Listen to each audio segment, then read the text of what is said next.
Hello everyone, today we're going to be reviewing the Sonic the Hedgehog 2.5-inch figures Wave 1 by Jakks Specific.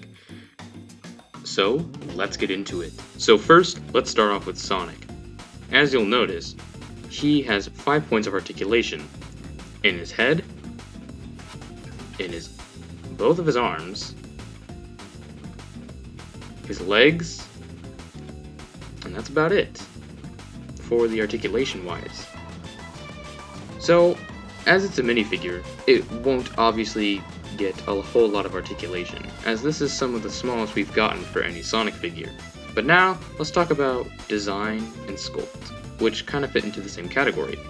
So as you'll notice, the sculpt of this figure is very identical to the character itself as seen in the video game.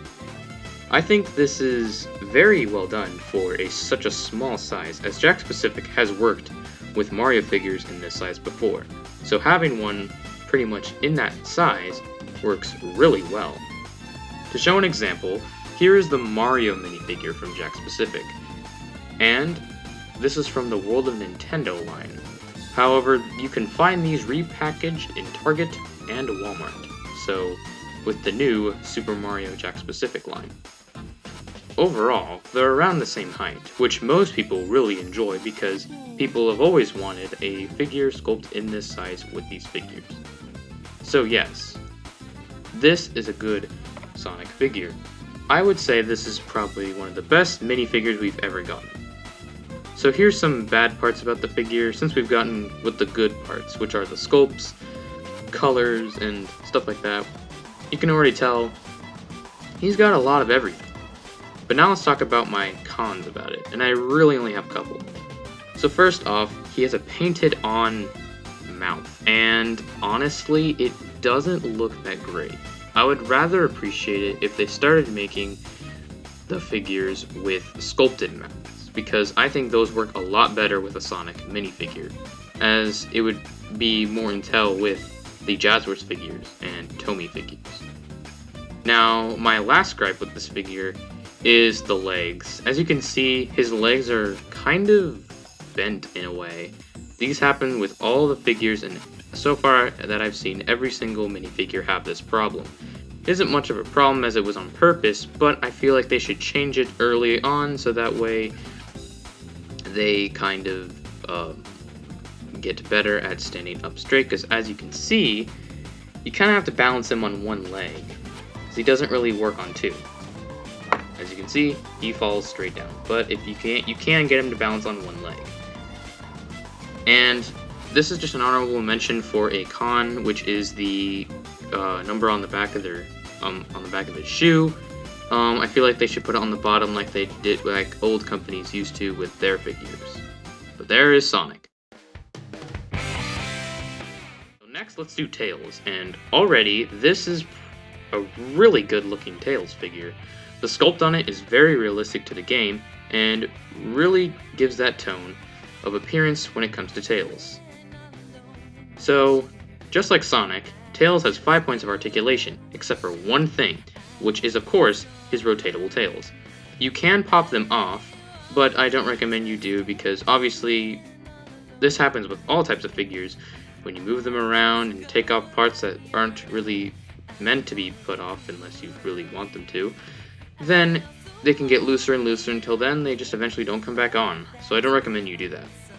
Now let's look at the sculpt of the figure. As you can see, he looks just like Tails from the video game, and honestly, I could not ask for a better 2.5-inch figure, as there can't be too much detail because of how small they are. There seem to be almost no mistakes on the tails. Honestly, I haven't really seen any mistakes when it comes to the back of the two tails and stuff like that. They've even gone as far as to put the black line around Tails' gloves, which are shown in the modern day video games, which I really like. They have even done that for his shoe, although it's kind of hard to see on camera, but you can see it's there. So now let's go with cons, and honestly, I think the main thing is the stiffness of the character. Not so much like you can't move him, but the stiffness of how he looks. He looks like a statue, and honestly, I could have gone for a lot more expression. and it doesn't really feel like Tails should be a statue. It feels like he should be able to move around and be more expressive, which is another thing. His expression on his face. It's very stiff looking and almost looks like he's staring into your soul. Not a terrible thing or a deal breaker, but it can happen.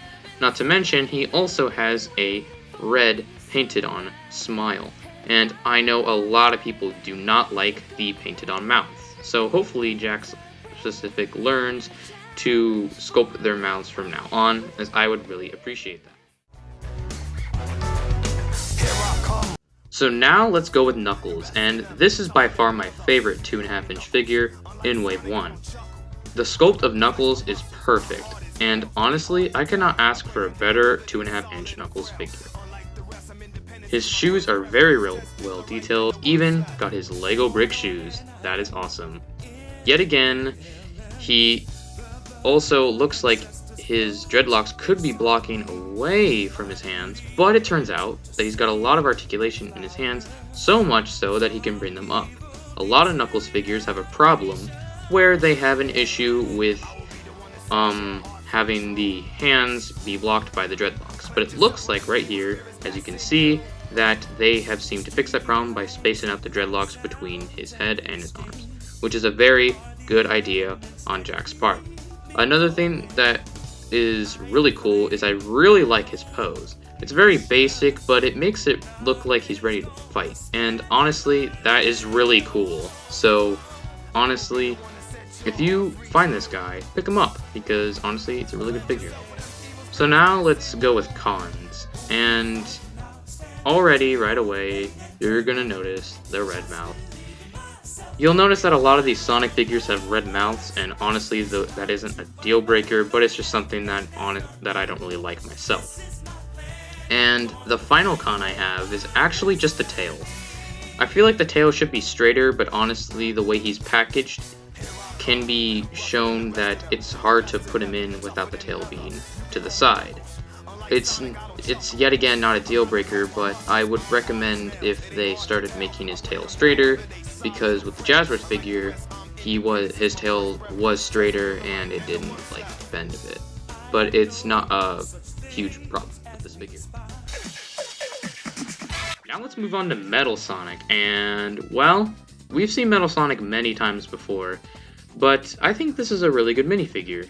However, he has a very limited run of articulation.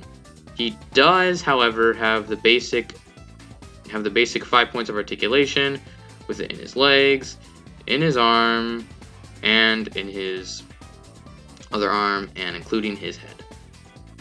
However, there is a bit of restriction in his hands because of the shoulder pads on Metal Sonic's arms, because it kind of restricts him from going up a bit, and he can't even go up pretty much almost at all with his other hand, which is kind of disappointing because this was probably one of the figures that people were really excited to see again.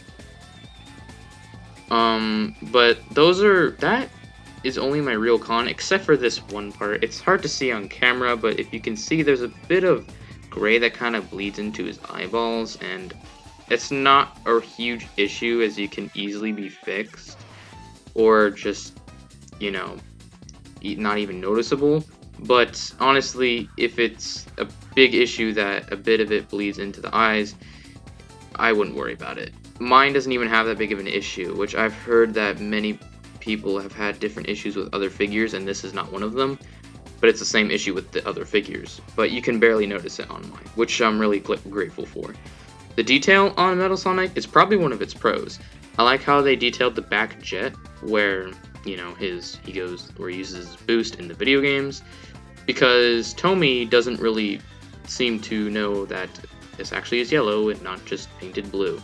But I'm really glad that they managed to so greatly detail him, because it's a really good Metal Sonic figure. You should totally pick this guy up if you can. Lastly, let's go to the final figure of the wave, the Chow. And this is probably one of the best Chow figures we've ever gotten. Sure, we've gotten Chow figures in the past, but obviously those were supposed to look like how they did in Sonic Adventure, and Tomy just didn't even manage to color them in. They just made a basic blue put on a face expression, and called it a day.